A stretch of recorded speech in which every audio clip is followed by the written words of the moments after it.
Welcome, welcome, welcome. We are back. The merry band of three has returned.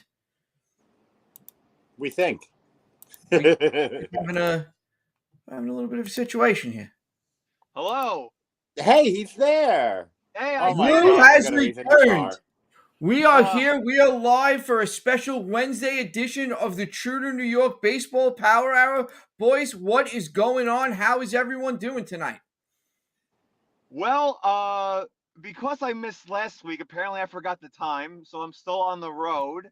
And yeah, I was actually gonna message you guys, be like, "Hey, we should all have a drink at 8 o'clock when we do the show because there's so much to discuss, especially since all of our people on our page have been going crazy over the Mets and the Yankees lately."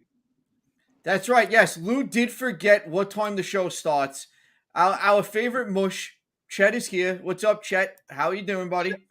What's up, Chet?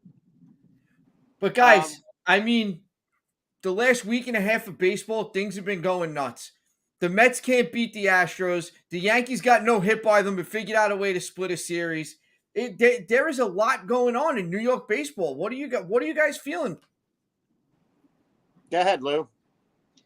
well, I mean, listen, as a Yankee fan, should I feel a little bit worried that the New York Yankees got a no hit by the Astros but still split the series? Are they good enough to beat a team like the Astros? Of course they are. Am I worried? No, I'm not worried just yet. They're the best team in baseball still. They have the best record. They're arguably the MVP of the league. I just think it's nothing to really worry about yet. Just the Astros have always had the Yankees number. And I think come playoff time, I think the Yankees will be just fine. If any New York team should be worried about anything right now, it should be the New York Mets because the New York Mets have now officially lost their first three in a row. And on top of that, they're looking a little sloppy. What do you say about that, Brian? I mean, listen, this is the first time they've lost three in a row. So I mean, I can't panic over losing a walk-off. Ottavino hung a slider. Drew Smith hung a slider today. I can't panic about it. I mean, I know if anybody thought that the Braves, after being 500 after 54 games, were just going to go away somehow. I mean, you have to be kidding me. They're the defending World Series champs. So if they get to within three tonight, okay, the next 10 games for the Mets are against Texas, Cincinnati, and the Marlins. You got to go 7-3, 8-2 in those 10 games. All right, that's turn it around, get Scherzer back, get healthy during these next 10 games. I mean, McGill going out, and now he's out until late August. That's going to hurt too. Their depth in their pitching now is all of a sudden showing its warts. Similar to, I don't want to say the Yankees pitching showing their warts, but Nestor Cortez has kind of gone back to what Nestor Cortez was. He's his first 10 starts this year, whatever. His last 5 starts, his ERA is over 6. So he's going back to what he is. Carrasco couldn't get anybody out on Houston in the first inning in either of the last 2 starts. And you know what? Houston, if the Yankees are the best team in baseball, Houston's 1B. I mean, I think that's what we learned being in New York this past week. The 4 games against the Mets, the 4 games against the Yankees. The Houston Astros are clearly the second best team in baseball right now. And it's not even, I think the gap between the Yankees and the Astros is far closer than the gap between the Astros and the next best team in the American League. The Astros came out here. The Astros played phenomenal baseball against both the Yankees and the Mets. Both of these teams do have a lot of pitching questions to answer right now. It's not one-sided. We have questions in the Bronx. We have questions in Queens. But before we get into that, guys, we're going to get into it. Our newest segment, we debuted it last week. Luke can actually watch it for the first time here now. We're going to get into Big Head's Deep Thoughts. Brian, what do you got for us tonight, pal? All right, listen, you know what? I'm quoting a former Yankees and a former Mets manager. Baseball is 90% mental, and the other half is physical. All right, and here's the deal. I'm talking about Jason Shreve right now. Listen, he came over here. His stuff is good. His it's not that bad. It has to be mental at this point. This guy is batting practice. He is batting practice right now coming into games. And I think mentally he's just done. The Mets really have to get rid of him. They have to designate him. They have to put him on the IL. They got to find a way to get him to be able to go down and figure it out in the minors, whether that's putting him on the IL and getting him a rehab stint down there or whatever. Because the 50% physical are at least half the Met fans getting physically ill every time they see him in a game because they know the game's over. The game is officially over once he steps on the mound because I don't think did he get 2 outs yesterday? I don't think he did. Trevor Williams had to clean up that crap after he gave up 2 monster home runs. And listen, the Astros mashed the ball. We know this. This is not anything new. They're second in the league in home runs to the Yankees. So, it's going to happen. But Chasen Shreve mentally is done, and physically he needs to get out of here and get down to the minors and work on whatever is bothering him in his head. I think you just echoed every Met fan's thoughts right there in a 2.5-minute segment. But guys, we're going to go right into these Mets, and I want to say something starting this off. We've talked about the Mets for the first 10 episodes of this podcast, and we've complimented them on how good they've been and how everything's worked and how this is a good team, which I still believe they are. But I'm going to name right now the first need for this New York Met team. And that need is wearing a Mud Ponies uniform or whatever the hell they're called. They need Max Scherzer back after this rehab start tonight. There's not even a question. Nobody wants to see Trevor Williams start another game. McGill's down till August, and if everything goes right for the Mets, McGill's not going back into the starting rotation at any point this year because their rotation will be filled. And Carlos Carrasco hurt, whatever it is. Carlos Carrasco was flat out terrible last week. No, he's been bad. Listen, we need the Mets are. You know what? The one thing we've talked about, and we've talked about it with the Mets. We've talked about it with the Yankees. You know what you haven't heard though for the last week to 10 days on the Mets? You haven't heard anybody say, "Oh, this team's different," because guess what? True. They haven't been. They've gotten back and they've reverted back to what we've seen from the Mets for the last couple of years, which is they tend to fall apart against the better teams. They go into long stretches of times where they either can't hit, they can't pitch, or they do both. When they pitch, they don't hit. When they hit, they don't pitch. And this is something that it's the first real blip. Now, like I said, they're getting into an easy part of the schedule. I believe Billy and I were talking about it before the show. 10 games going in. They only have one hard series before the All-Star break. And the problem is for the Mets is they have to start getting some of these pitchers back because after the All-Star break, they really don't have days off. They had 5 days off in June. They have less days off in July, and that's with an All-Star break in there. So they go 17 straight after the day off tomorrow, and they're going to need their depth to show up. They're going to need their depth to pitch. They're going to need guys like Inciarte, guys like, Guillorme's just been unbelievable in the field. He hasn't hurt anybody at the plate. I think you're going to see more of what you saw today, which is Escobar riding the pine and Guillorme playing third base. So for the Mets, just get back on the horse these next 10 games, right the ship. If the Braves rattle off another 8 or 9 wins in a row and you're tied going into the All-Star break or whatever, then it is what it is. But right now, just right the ship, get some of these guys healthy, get some of these guys back. And I don't think other than that, if they come back, all they're going to need, in my opinion, is a couple of bullpen arms come the trade deadline. I think they need him sooner, Brian. I got to be honest with you. They have a 17-game stretch starting tomorrow night. We need to see a couple of moves made tomorrow to get a couple of fresh arms up there. And if you guys are lucky, Chasen Shreve will be designated for assignment within the next 24 hours because you need your bullpen over these next 17 games. There's no question about it. I mean, the 3 tough ones are the Braves. You got a couple of easy series that should be easy. The Rangers, the Reds, the Marlins, the Cubs. The Mets realistically should go minimum 12-5 over this 17-game stretch. This is a stretch that a good team needs to play good baseball over. Yeah, I agree. You know what? Also, I got to say, you think you need bullpen sooner? I honestly think the Mets need another bat, too. And I'm only saying that because obviously Escobar has been awful. J.D. Davis has been non-existent. You can't just rely on Alonso right now. And let's be honest, Lindor is still not the same Lindor from Cleveland. he's your number 3 guy when realistically he should be probably batting 5th or 6th for the Mets right now. And maybe you move like Jeff McNeil to 3rd, or something like that. But there has to be some kind of switch there. And I really do think that the Mets not only need a bullpen, I think they really need another bat if they're going to try to make a World Series run this year. Well, a bat's much easier to get at the trade deadline than bullpen help, and that's why I don't think you panic yet.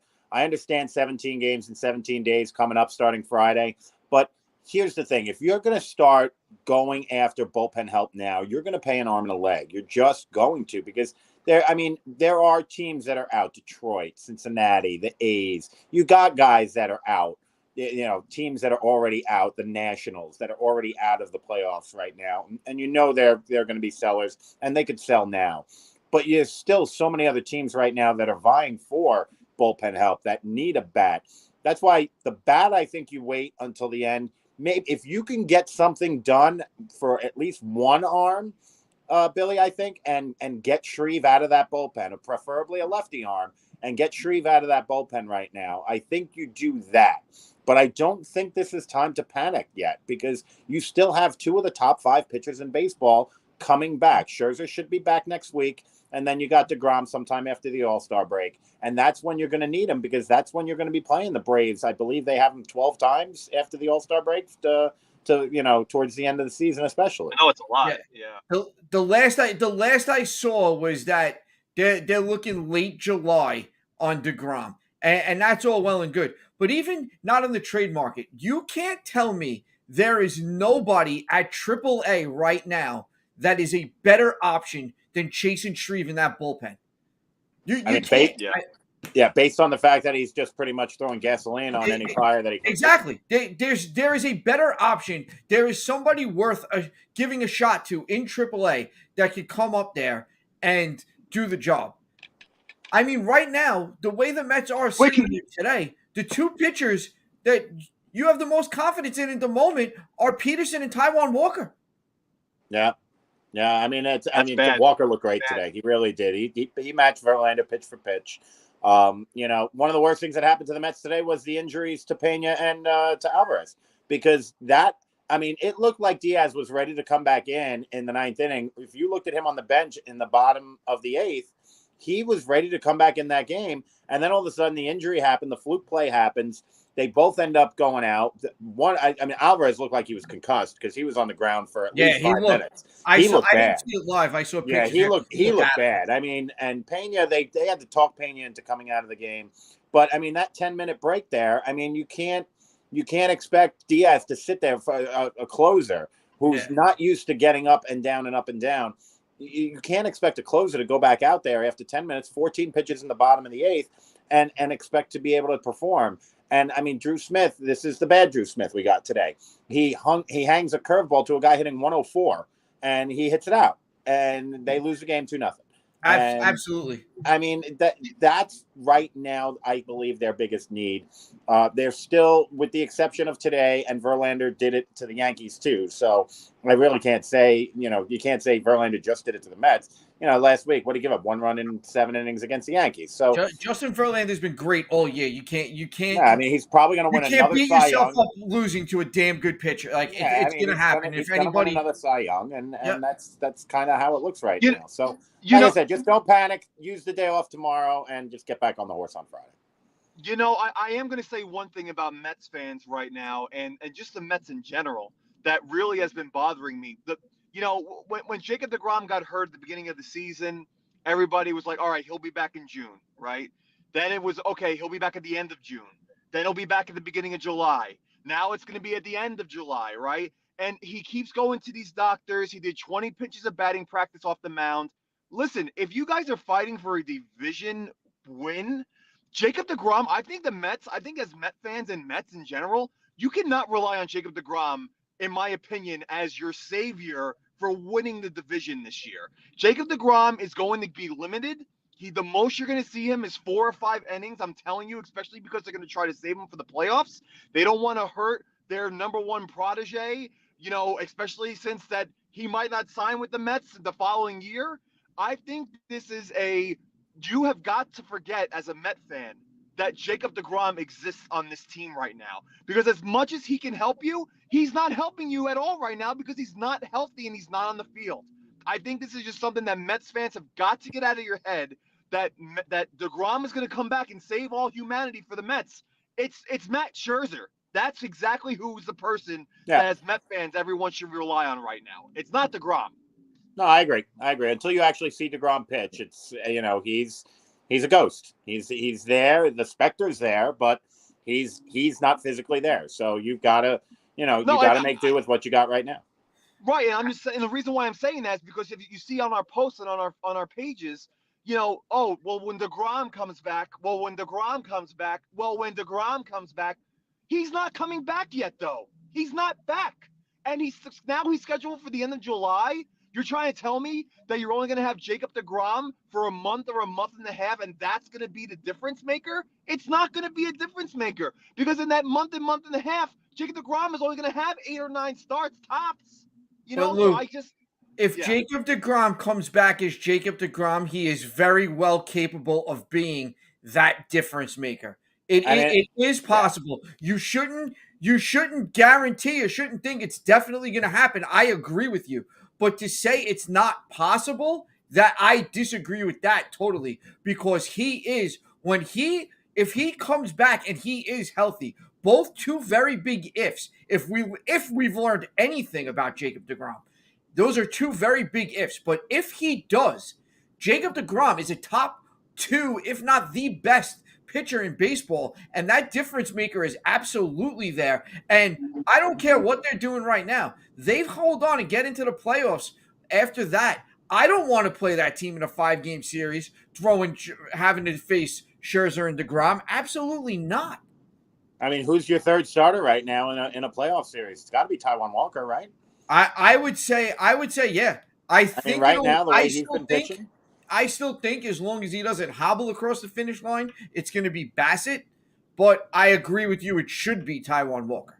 Yeah, and I think Bassett's had a few good games the last few weeks. Though he had that 8-pitch shutout of last week, right? And then he had a 7-pitch 1-run game. He's been way better than he has been, which in my opinion, I think Bassett's your number 3 right now. The biggest thing about Bassett, the biggest thing about him that everybody forgets is how good he started the year before Scherzer got hurt. Him and Scherzer were in the dugout. They were like attached at the hip. They were talking to the younger pitchers. There was a lot of camaraderie and a lot of learning and a lot of help there that he hasn't had for 2 months now.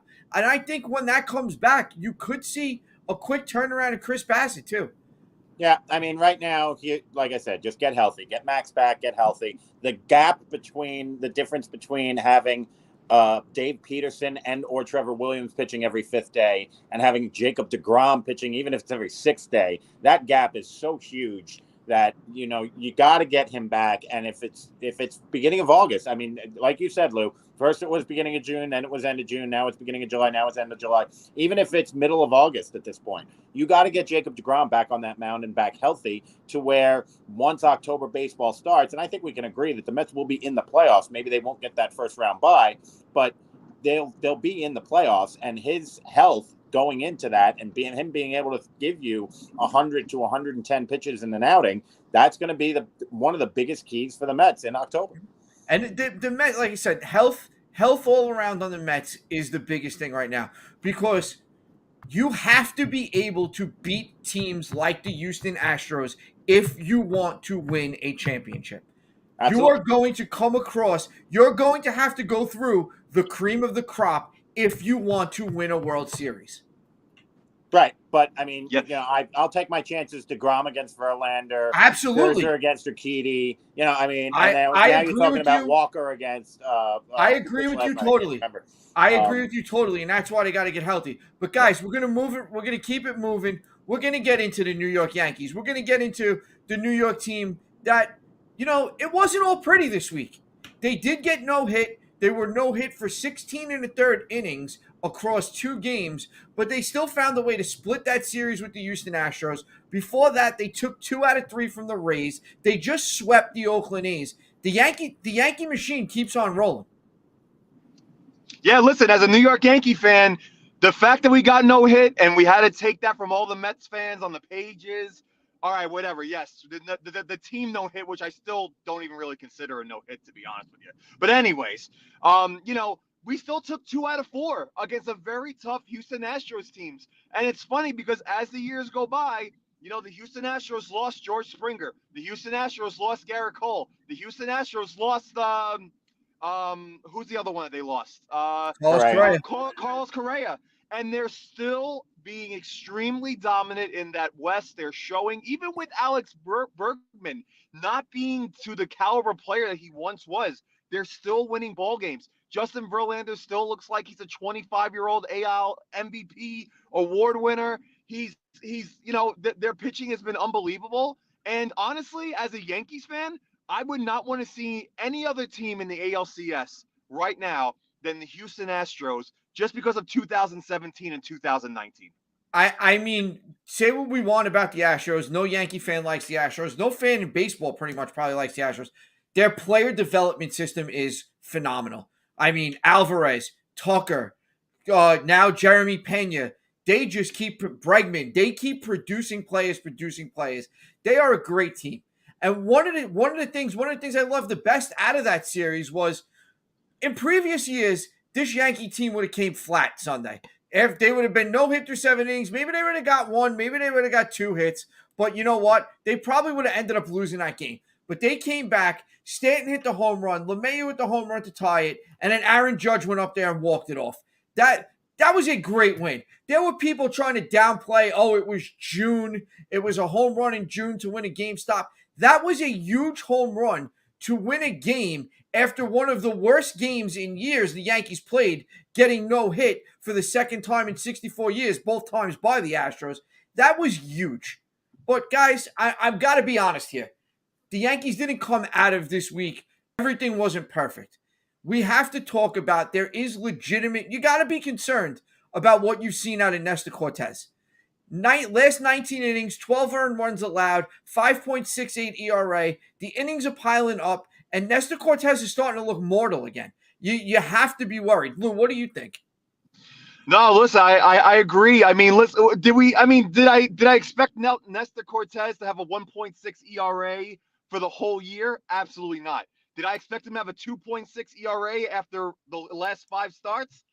No, I didn't think that either. I thought maybe he would be low twos. You knew he was going to lose a game or two. You knew he was going to give up a few runs, but now he does start to look like the old Nestor Cortez. So I really do think that it's time for him he's got to change something up. He's got to change something up, especially that if he's going to be our number 2 guy going into a playoff series, right? Right now, Nestor Cortez would arguably, or Severino would be our number 2. So I'm a little concerned about it. Am I horribly concerned? No. Will I let Nestor Cortez off the hook until after the All-Star break? Yeah, I probably would. No, I'm sorry. I understand what you're saying, but I have to disagree. We need to see it turned around. Nestor Cortez does not have the resume for us to allow this to go on another 2 weeks and not be concerned about it. There's no track record there. If we were talking about Garrett Cole, yeah, there's a track record there. Severino, there's a bit of a track record there. There's no track record except for a good 20 starts from Nestor Cortez to show anything like this. And I've been a supporter. I like Nestor Cortez. I love what he's done for the team. I love what he's done for the Yankee fan base. But I need to see an improvement soon to say I'm not worried about Nestor Cortez. He doesn't get that luxury yet. That's got to be earned. Yeah, we had this discussion 3 weeks ago on Chris Bassett, did we not? I mean, we needed to see a good week from Chris Bassett. He had 2 starts. He came out, as Lou said, 8 innings pitched, no runs. The next, he was 6 1/3. If he had not come out for the 7th, we would have talked about 14 innings, no runs. He comes out for the 7th. He loads the bases. He comes out. He doesn't give up any of the runs, but Seth Lugo gives up a grand slam, and now 3 runs are tacked onto him. Yeah, I think you need to see that now coming out of, maybe not in the next start, but you need to see that soon, preferably before the All-Star break. You need Cortez to at least have 1, if not 2, good outings. They don't have to be beginning of the year outings. They don't have to be 7 innings pitched, 3 hits, no runs. They could be 6 innings pitched, 3 earned runs. I mean, they could just be a quality start. Give them quality starts like he was giving at the beginning of the season. He doesn't have to be great. That Exactly. offense The offense does not need for him to be great. They just need him to be a guy that can get them to the bullpen where they only use 3 pitchers out of that bullpen. That's the Keep kind the of guy game you going, need. quality innings. That's what we need. And I just got to address this for a second. Chet is again going on and on about, oh, they're 6 inning pitchers and they're playing with fire. Chet, do you remember that? I'll play your game with this, even though your stats are off as usual. Remember the 2015 Kansas City Royals, the 2015 World Champion Kansas City Royals? How did they beat your Mets, Chet? They went out there, their starters pitched 6 innings, and they went to the strength in their bullpen. If that is your strength, you use it. But the Yankee starters have shown, every one of them has shown they are capable of going more than the 5-6 innings you want to keep ranting on about. So just stop with it. It's not I don't true, and it's nonsense. I don't understand why he's even going with that anyways. Didn't Garrett Cole almost just pitch a perfect game a few weeks ago? Didn't Talon literally almost pitch a perfect game a few weeks ago? Didn't Nelson Cortez literally pitch 4 Yes. innings 4 starts in a row where he had over 7 innings in the But he's game? like Lou. He's like a bad rash. He comes out. You give him an opportunity to come out, and he's out there. That's just what it is. It's the Yankees are winning games. The Yankees are doing it. And look at, by the way, remember what the Yankees have coming back in the bullpen that you're so worried about. Loizica, Chapman, Britton, Herman. The rich are getting richer as far as the bullpen goes. I'm not worried. The bullpen was always a concern, using them, taxing them. They have proven this year they've learned their lesson, and they're managing the bullpen very well. And I'm going to give the credit where it's due there. The Yankees are managing their pitching staff just fine, and the pitching staff is not the worry. And not even that, real quick, just to interrupt you. Sorry, Brian, but when all these relievers come back, we're gonna have better relievers in AAA than some Major League Baseball teams are gonna have in their bullpen at all. So I don't understand where this is coming from. The bullpen is the reason why the Yankees have been winning games. So And by the way, look what the Yankees did last night. They brought up J.P. Sears to pitch against a bad team to give the rotation a breather. And this kid came up. He did it for the second time this year. He did it against Baltimore a couple of weeks ago. He came up and he did the job. Guys are stepping in and doing the job. The Yankees are being as smart as they possibly can with their pitching right now. And once again, I'm more of a stat guy. The bottom line is the Yankees still lead the majors in most innings pitched per start by their starters. Exactly. But and that's why I even don't understand this whole, oh my God, well, they're only pitching 6 innings. No other team is pitching 6 innings, and no other team has the bullpen like the Yankees do, except maybe Houston. And the Yankees have shown they can beat the crap out of that bullpen. Yeah. The Yankees pitching is their strength. Whether you want to admit it or not, the Yankees go out there and every night the Yankee pitching is keeping them in the game. Whether if the starter doesn't have it that night, the bullpen comes in, the bullpen keeps them in the game. The Yankees are where they are, and their starting pitching and Aaron Judge are the main reasons for that. The best stat I saw about the weekend series against Houston, the Yankees never entered a single inning with a lead. Not one inning for the entire series did they enter that inning with a lead, and they won 2 out of the 4 games. Yep. They went out there and they got clutch hits. What was it? Long ball Yankee baseball in that series? Yes, it was. But you know what? That I'm okay with, because the long ball has become a weapon instead of the focus. And that's a big difference from the previous years. The Yankees aren't solely just winning games on the home run. 13 of 14 runs, though, on the weekend. Yes. Well, you got to remember, though, the Yankees are only winning baseball games because of the right field 314 fence. Yeah. And today, we're winning because of Judge. No. The Yankees pitching is just as big of a part of this as Aaron Judge's. But, guys, we're going to keep moving right along. It's getting down to that time. It's getting down to that time of year. We're getting close. It's almost the All-Star break. Let's talk our New York baseball players Who do we want to see in the home run derby? And what are our thoughts on who's going to be in the All-Star game from the Mets and the Yankees? Brian, we'll start with you. No Aaron Judge. No Aaron Judge in the home run derby, for the love of God. As happy as I was to see him win the home run derby in 2017, Judge went on a 15-game homerless streak after the All-Star break. So please, Aaron Judge, play in the All-Star game. Don't go into the home run derby. I want to see you break Roger Maris's record. I want to see you be the all-time Yankee leader, a single-season leader in home runs for the Yanks. Don't play in the home run derby. Have fun in the All-Star game, please. No home run derby. Lou, you didn't even realize you just like scared the daylights out of Brian's poor daughter, who had to come and look at the screen and go, "Who is that moron yelling?" Sorry, I couldn't help it. But I mean, accurate. She theoretically had a rough day at work. That's why she came in and screaming. That's what you heard in the thing. But here's the thing. Pete Alonso's going to win the home run derby. This is what we know. I mean, it's like death taxes, and Pete Alonso wins the home run derby. It's going to be Alonso. I think he's going to be the only Met at the All-Star game. I don't see another Met. Maybe Jeff McNeil, maybe because of he's hitting 330. But I don't see him. And Edwin Diaz probably. Pitchers don't get.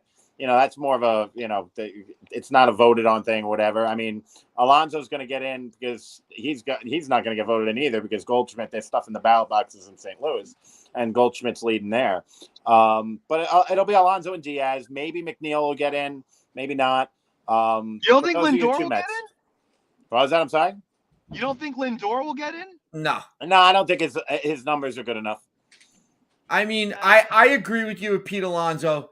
I'm with Lou. I don't want to see Aaron Judge in the home run derby. Pete Alonso has proven over the last few years it doesn't affect his swing. It doesn't hurt him. I haven't seen that from Aaron Judge yet, and I don't want to take the chance of that happening. So I'd rather not see my guys in it. But, again, there's guys like Pete Alonso. I believe Vlad Guerrero Jr. has already said he's out, but he's another guy. His swing can take that. I'd love to see Ohtani. He's not on my team, and I'd enjoy watching him do it. But, I mean, there's a lot of different guys. As far as the All-Star game, though, I think the Yankees, right. Judge is there. Judge has earned it. Judge is the starting right fielder in the All-Star game, or maybe even center, depending on how they go. But I have a feeling Trout will be in center. Clay Holmes has to be an All-Star. I agree with that. I honestly think, hey, Garrett Cole, and if Cortez does have enough, if Cortez turns these last two bad starts around, they all could be All-Stars. Yeah, I agree. I mean, listen. Yeah, no, listen. I'm not. Go ahead, Luke. Sorry. No, go ahead. Go ahead. I was lagging. Go ahead. It's all right. Actually, the one guy I want to see in the home run derby is Joey Gallo. Actually, because I honestly want to see him strike out. I want to see him strike out in the home run derby because I think he could. If anyone could do it, I think he could. I mean, Alonso wasn't an All-Star last year. He won the home run derby. So, I mean, why not bring Joey Gallo in for home run derby, watch him strike out, and I mean, that would just every Met fan would laugh. Every Yankee fan would be out of their minds. They'd probably laugh too. But no, listen. I mean, the All-Star game is what it is. I mean, it's a way to get some rest for your guys. You want your pitchers there just to be recognized, but you don't want them pitching in that game. You really don't. I mean, there's no reason for them to pitch, more than an inning. But you have to have somebody, right? I mean, my opinion is they should bring up the AAA guys, the AAA All-Stars to pitch to the major leagues in the Major League All-Star game. Don't even bother with the pitchers. Let them go, let them tip their cap, but don't let them put any more innings on their arms than they have to. I agree. I mean, but you know what? It's one of the MLB All-Star game. I always just enjoy watching it no matter what. It's always just a fun It's just a fun game to watch. It's the only thing on TV. That's why you enjoy watching it. There is that as well. And you know what? Honestly, what I also want to see in the home run derby and hoping that his swing gets messed up, Yordan Alvarez, 42-year-old Yordan Alvarez. I would love to see him in the home run derby. And I want to see Kyle Schwarber in the home run derby too, because he's having a good year in Philly. So those would be like the three guys. Those two and Alonso, I wouldn't mind seeing. Yeah, that would be great to see. And again, I can't speak for Schwarber's not a guy who I think his swing would be messed up by it either. And he would definitely be fun to watch in a situation like that as well. He'd be really fun. Yeah. What do we got next? All right, we're going to keep moving right along. It's Monday Night War time. We're going to go into right after the All-Star break, a couple of weeks, we have the trade deadline. Guys, what are the biggest needs for the Mets and the Yankees? Lou, we'll start with you. What do you feel the biggest needs for the New York Yankees are at the trade deadline? The biggest needs for the New York Yankees, in my opinion, right now, we need an outfielder. We need somebody. I know Aaron Hicks has been a lot better, but honestly, obviously, Joey Gallo is not doing anything. He's over his last 29 or something 22, with 14 of the 22 being strikeouts. We need another outfielder. We need another lefty bat outfielder to give these guys a break. I would love to see maybe somebody like Andrew Benintendi, maybe even Reynolds from the Orioles, somebody like that. But other than that, I really don't see us needing anything else. If we could pick up a shortstop, I mean, listen, as much as I love IKF, the guy is batting 260 with only 19 RBIs and no home runs. I'm not trying to load out all these power offensive hitters because IKF is a good shortstop defensively. But I do think that if they were going to upgrade right now, the Yankees need an outfielder and a shortstop. According to our number one fan here, Chet, we need a second baseman and a third baseman. I don't know what he watches. I think he's still high after the Kyrie contract news. I don't know what goes on in his brain. Wait, is he talking about Gleyber Torres, the guy who's officially been batting the way he was supposed to be batting 2 years ago after getting moved back to second base? I don't know. But I agree with you. I'd like to see. I named Benintendi a couple of weeks ago. That's a guy I'd love to see. Brian Reynolds from Pittsburgh would be another solid addition. I've heard rumblings that I don't like, and I don't like the idea of Ian Happ. I do not feel Ian Happ is a match on this team. I feel like it's another Joey Gallo type player to me, to be quite honest with you. Too much striking out. We don't need another 220, 2-teen hitter on this team. I don't want to see that. And that would be an improvement, though, because Joey Gallo's 150. And I got to be honest. The same way I spoke about Escobar last week when I said if there was an improvement to be made at third base for the Mets, you got to make it. I'm at the point where I'm going to relent, and I'm going to say the same thing about shortstop for the Yankees. If there is an improvement, a real improvement out there to go out and get, I wouldn't be against it. And one name I'll throw at you, I wouldn't be against for the stretch run bringing Didi Gregorius back to the Bronx. I would be okay with that too. I would be great with that. He loves Yankee Stadium. I'd be okay with that. I'd be perfectly fine with that. I still feel there could be a utility position, a utility spot on this team for IKF. I'm not saying get rid of IKF at all, but I think there's a role on the team for him. With the shorter benches, these utility guys like Marwin Gonzalez, guys like Carpenter, these guys are more valuable than they've probably ever been before. And with the Mets, we spoke about it. Bullpen. If you guys want a left-handed power bat off the bench, or maybe he's played outfield before. I mean, we'll take your fifth or sixth best reliever for Dom Smith right now. I mean, that's kind of what we need. We need more bullpen help than anything else right now. I do. Yes, do we need a bat? I mean, it'd be nice to have. It'd be a luxury. But right now, their number one needs bullpen help. The Yankees have some. I don't think you'll ever see a trade between the Mets and the Yankees. It's just not going to happen. But I mean, it would really solve a couple of problems. Dom Smith would love Yankee Stadium. I mean, just hit those little pop flies. I mean, 330, 340 feet down the lines, and those are home runs. Whereas in Citi Field, they're outs. But again, one, probably two arms in that bullpen. That's what the Mets are going to need. They need something better than what they have right now. Drew Smith, Seth Lugo, Joely Rodriguez, to get them to, Trevor May's coming back, but to get them to Edwin Diaz, they're going to need something better than what they have. Yeah, they gotta go. I believe you said Giovanni Soto is probably the guy that they need to. Giovanni Soto, that's a great fit. That's who I thought they should get. Yeah, Oakland has a bullpen full of solid middle relievers that can probably be got because there's nothing off the table when it comes to the Oakland A's. Let's be serious. They'll trade anyone they can. Texas, I don't know what their situation is. The bullpen. I mean, Chet just mentioned Barlow. Barlow's a solid reliever. I don't know if they're looking to move him, but that's something absolutely. That's something absolutely. The guy from Kansas City, right? No, I was talking about Texas. Oh, okay. There's a reliever on the closer for Kansas City's been pretty good this year too. ERA around 2, has about 15 saves. Kansas City Barlow. He's a guy that's Scott. That's Scott Barlow. He's under team control. I don't know if they're going to look to move him. Like Kansas City tends to hold on to those team control guys for a while. I don't know if that's really logical, but the Mets, I mean, really bullpen, absolutely.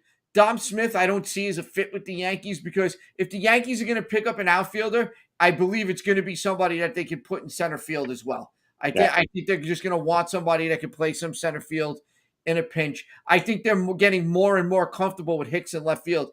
And Hicks has had a pretty solid June, and he's doing what Gallo couldn't do, and he's making the most, and he's turning it around a little. So I'm okay with Aaron Hicks in left field right now. It kind of reminds me of when the Yankees moved Johnny Damon over there, and he kind of rejuvenated a little, getting out of center field and playing the bigger left field in Yankee Stadium. But, again, getting back to the Mets, third base, you can't ignore the way Escobar is going. Guillorme, I like Guillorme, solid player. Don't see that as your answer at third base. If you can improve, if not, I mean, you got to make do. And I got to be honest, if the right starting pitcher at the right price is out there, I don't think you can ignore it. Who was the pitcher that pitched yesterday for Oakland? That's what they were talking about. Blackburn. Yeah, they were talking about him because it's 3 is he now? 3-8, but his ERA on that team is hovering around 3.5. I mean, you bring him into New York, you just see if he can handle it or not. But I mean, right now, I mean, if you're that sold that DeGrom's not going to be coming back the way DeGrom would come back, okay. That would be something where you could put McGill and Peterson in the bullpen. Maybe that strengthens your bullpen too if you lengthen your starting staff. We'll see. But right now, like I said, I think Giovanni Soto's got to be your focus. And then another bullpen arm, some kind of seventh inning guy that hopefully you can get for cheap, because I don't know how much the Mets really have. They have money, but they don't really have, I don't think they have a whole lot of prospects that they can give up compared to a lot of these other teams that are going to be fighting for the same. Everybody's looking for the same stuff come July 31st. I agree with you. And Chet keeps throwing out Whit Merrifield from Kansas City out here. What are you going to do with Whit Merrifield? Jeff McNeil does the same thing as Whit Merrifield, better. You're not going to put Whit Merrifield, who has no pop left in his bat, in one of your corner outfield spots. It's not a fit. Whit Merrifield's not the Whit Merrifield of 5 years ago. Like that. Whit Merrifield's been on the injured list every single year for the last 5 years. He's back. He's not what he was. That's not a fit for the Mets. I don't see it anywhere. You're going to put him at second base over McNeil? For what? Yeah. McNeil does what he does better right now. Yeah, I don't think you're looking at any outfielders for the Mets right now. I think they're set as long as they don't have any injuries. I think they're set in the outfield right now. I mean, Inciarte's a good depth player. He's a good fourth outfielder. So's Brodzinski. I mean, these guys don't hurt you defensively. That's why Guillorme is so critical for the Mets coming off the bench, because he's so good defensively at 3 positions that you really don't. He's such a great utility guy. You need someone to replace Escobar, assuming Escobar doesn't turn it around. You don't need somebody to fill in for Escobar, because that's Guillorme's job. Absolutely, and that's the same thing I was saying about Marwin Gonzalez. Guys like this with the shorter benches, they're becoming more and more valuable. But all right, guys, we're going to keep this moving. We're going to get right in here if he's actually prepared for it. We got losers coming up. Lou, talk to us, buddy. Oh, my Lord. I was going to use this as my WTF, but I'm actually going to use this as my losers because I have something else for WTF. But Carlos Carrasco, I know we mentioned this earlier. You are my week's loser. You want to know why you're a loser, Carlos Carrasco? Because you decided to go get a back tattoo last week. Then you complained that you were hurt. You got rocked against Houston. Then the game yesterday, you blamed the check swing call that should have been a strike. And what did you do? And then instead of just shaking it off, what did you do? You wound up giving up 3 home runs You got absolutely destroyed by the Houston Astros, and then you went on to say that your back was stiff. I don't want to hear the excuses, Carlos Carrasco. I understand you went through cancer. I understand you beat it. I understand you went through Tommy John surgery, but you're doing the same thing that you were doing in Cleveland. There was always excuses. There was always excuses to whenever you pitched bad. The Mets need you now more than ever with no Scherzer, with no DeGrom, with no McGill. You need to be that one or two guy right now with Bassett in order to keep this Mets team afloat. And I'm tired of the excuses from you. Step up, be a man, get the $1 million contract that you were getting and earn it. I'm just tired of hearing it. You're my loser for this week. Very nice, very nice. Now, guys, we're getting into it. It's Punches Picks time. I'm going to make this real quick. I'm going to make this real short, real sweet. My pick for the Mets this week, Max Scherzer. Come back, be Max Scherzer, be what this team needs, because right now your team needs you. That's it. For the Yankees, I'm going to call out a guy for the same reason. It's Nestor Cortez. Nestor Cortez has to answer the call. Nestor Cortez has to show he can handle the workload, because we need Nestor Cortez too. And that's it. I'm going with the two pitchers that we need to see bounce back and bring good baseball and keep it going in New York. Yeah, Right, no, I was just gonna say I couldn't agree more with you, Billy. I think both these, I think having Max Scherzer back is going to be a nice boost for the Mets, especially since how well the Mets were playing when Max Scherzer was in that lineup. So I think it's going to be good. I think it's going to be a nice kick boost for them. Absolutely. All right, it's that time. It's WTF time. Brian, we're going to start with you. Give it to us. All right, so we talked about this either last week or a couple weeks ago with the Florida Marlins and a Don Mattingly run team being so fundamentally flawed. But my WTF this week goes to John Birdie. I'm sorry. You are down 2 runs in the bottom of the 9th inning. You are on first base. You are going to take second base 999 times out of 1,000. That is defensive indifference. The pitcher doesn't even care. They don't care. They're not moving. They're not covering second base for you, worried about you stealing with 1 out in the 9th inning of a 2-run game. How do you get caught stealing? How? You can't. It's the one thing that you cannot do in the bottom of the 9th inning. First off, if he's being held on, it's a mistake by the Mets, because you shouldn't be holding him on. The run means nothing. If he's being held on, that's a mistake by the Mets. But how do you get thrown out? You can't get thrown out in that situation. There's no way. I mean, Donnie Baseball, what the F? What are you doing? Stop. Just be fundamentally sound and just let's go back to regular baseball. Try to hit the 2-run homer and tie the game. How do you run yourself out of the bottom of the 9th down 2? It's just what amazing. The F? You talked about last week, it's just so crazy to see a Don Mattingly run team playing fundamentally stupid is the only way I could call it. But my WTF this week, I'm going a little different route. I'm going towards inept umpiring.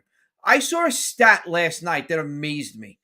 Aaron Judge has been called called strikes, 53 pitches this year that were out of the strike zone were called strikes on Aaron Judge this year so far alone.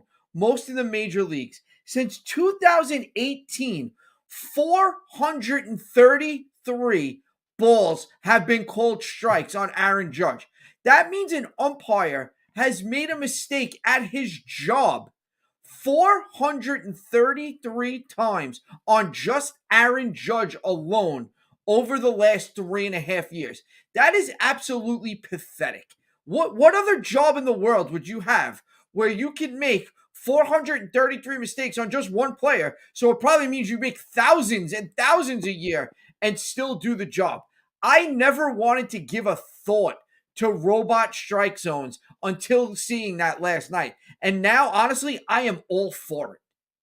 I mean, listen, the one thing that you don't see also, I mean, yeah, all of those, I would think 90% plus of those balls that are called strikes are the low strike to Judge, because he's 6'9". I mean, listen, the guy's huge. I'd be willing to bet there's as many letter high strikes that are letter high to Judge that are way high to a guy like Eduardo Escobar, but that are called balls. I mean, they're letter high strikes that are probably called balls to Judge. It's just Absolutely. something the umps have not made the adjustment to a guy who's 6'9". They're just not used to it. And these guys, if you look, my thing would be this. If you're an umpire and if you're a home plate umpire and Aaron Judge is coming to the plate, stop crouching over the catcher's shoulder. You've brought your sight down so far that now your head is at the level of Judge's waist. So, yeah, you're going to call the low strikes. They're going to look like strikes to you when you're down there. Stand straighter up. Be more, at least get yourself close. I understand you're not going to be close, but at least get yourself closer to what is considered a strike, where your head is not at Judge's waist, where your head is now more like right around letter high. So okay, if this pitch is coming right to my head as a home plate ump, you know what? It's over the plate and it's my head height. Okay, it's a strike. If it's way down compared to where I would normally be if I'm crouching down over the shoulder of the catcher, okay, you know what? Now it's a ball now, because now it looks a lot lower than it actually than it is, but it's low to a guy who's 6'9". I just don't understand how the home plate umps have not made the adjustment to Aaron Judge. Brian, it's unacceptable now. I mean, Aaron Judge has been around for years now, and he plays every day. We're not talking about a guy you've seen for a season, and it's an adjustment to make. This has been going on for years now. It's absolutely ridiculous. If any of us went to our jobs and screwed up hundreds of times on just one certain thing, we'd be gone. We wouldn't have that job anymore. It's the fact that Major League Baseball is doing nothing about it and the Umpire Association is doing nothing about it. It's absolutely ridiculous. Like I said, I thought the robot strike zone was the dumbest thing. I was always a fan. You needed the human element. No, I'm not really sure anymore. I'm really thinking maybe the robot strike zone is the way to go. Yeah, I mean, the called third strike in the ninth inning against Lindor today is, kind of proof positive of that. There That you was in the go. I other mean, batter's box. it's just not getting any better. All right, we're going to take a look at the weekend ahead quick to wrap this up. Lou has dropped. Guess he had some interference with his signal on his phone. Sorry about that, guys. But, we have the Yankees. They got a makeup game in Houston tomorrow. Then they go to Cleveland for 3. They're actually off on 4th of July, which, again, is just ridiculous to me. And then we have the Mets. The Mets have 3 with the Rangers this weekend. Brian, how do you like this series for the Mets? I mean, you got to take 2 out of 3. You got to get well again. There's Lou. He's back. You got to get well against Texas. My phone might have died. What was that? My phone might have died. Sorry. It might have died. Okay, Yeah, well. He's not the most prepared guy in the industry for nothing, folks. He might be out real quick, though. So, no, the Mets need to take at least 2 out of 3 this weekend from the Rangers. I'm hoping for a sweep. But 2 out of 3 against Texas at home, I don't think is too tall of a task, even for a team that is injury riddled right now. And you need to get well off of the Texas pitching right now. I mean, the Mets, obviously, they have some guys slumping. Not nearly as many, which is amazing that they'd have not nearly as many guys slumping as the Yankees do. But that's what happens when you go 16 and a third innings without getting a hit. I mean, you end up with a bunch of guys slumping. So, absolutely, and I said it to you, like I like them. I like the Mets to sweep the Rangers too. You got to start beating up. You got to beat up teams like that. That's what the good teams do. That's what they're there to do. The Yankees, these four games, the Guardians are playing some good ball. I got to give credit where it's due with them too. Of course, I want to go into Houston and win that game tomorrow, and I'd like to take 2 out of 3 against the Guardians over the weekend. So I'd be happy looking at a 3-1 four game weekend from the Yankees going to 4th of July. I'm happy with that. Lou, what do you think? No, honestly, I would love to take 2 out of 3 against the Guardians because honestly, the Guardians have been very surprising this year, considering I didn't really think they had any hitting on that team besides Jose Ramirez. So, they've been playing good baseball. Right now, they're in the wild card contention, and the same goes for the Rangers. Even though the Rangers are under 500, the Rangers are only 3 games out technically of that last wild card spot. So it's, no, like 5 games actually, last time I checked. So they still technically can make a run. Will they? No. but they Absolutely. could still technically make a run, you know. And But yeah. that's exactly why teams like that aren't right. They're not ready to be sellers yet. They're not going to concede. There are not as many sellers out there as you think. I mean, Well, Yeah. one team. I quote Lou from a few weeks ago. The AL stinks. When the Texas Rangers are within 5 games of a wild card spot, I mean, the AL is just stinks. They have arguably, I think it's the two best teams in baseball in Houston and the Yankees. I mean, after this weekend, you want to call them 1A and 1B. I got no problem with that. But I mean, the AL, the rest of the AL is just terrible. I mean, there really is. There is nobody that you're going to look at in any series against either Houston or the Yankees, where Houston And be the worried Yankees about. aren't going to be somewhere in the neighborhood of minus 300 to minus 350 to win the series or more. I mean, any team. It doesn't matter who the other division winner is, which may be Minnesota or whatever. But I mean, there's no team in the AL that should really come anywhere close to the Yankees and Houston. Absolutely not. All right, guys, that's our show for tonight. Brian, any closing thoughts for us? Yeah, I do actually. Here's the thing. We need in New York baseball right now to stop with this. Oh my God, this team is different. Stop. Just stop already, okay? The team is only going to be different if they do something in October if you're the Yankees. The Mets are only going to be different if they make October going for the rest of this season. So stop with this team is different. Enough already. I don't want to hear it anymore. Because until they show you they're different, they're not different. Okay, Lou, well, what about you? I would like to say that, listen, this New York Yankees team is different. All right, they are. No, listen. No, all I'm going to say is that, you know, a lot of people are comparing this New York Yankees team to the '98 team when they won 114 games. Guys, listen, it was a different time. It was a different era. Let's just focus on winning the division and getting to the World Series first. Don't worry about comparing each team. Listen, we haven't been to a World Series in a very long time. Okay, let's focus on that and let's just go from there and then prove all the haters wrong once the Yankees do win the World Series. Okay, that's all I'm gonna say. That's all I'm gonna say. And gentlemen, I'm going to leave you guys with this. If we do not see good starts out of Nestor Cortez and Carlos Carrasco this weekend, we're going to be having some different conversations come next week. That is our show for tonight, ladies and gentlemen. Thank you all for tuning in. We got Brian, Lou, myself. Have a great week. Enjoy your 4th of July, and we will see you next Wednesday night live at 7 p.m. Fellas, 7 o'clock, guys. You heard that? I will talk 7 to you o'clock. tomorrow. Lou, please remember we're on at 7 p.m. next week. Happy You got birthday, it. America. Happy America. birthday, America.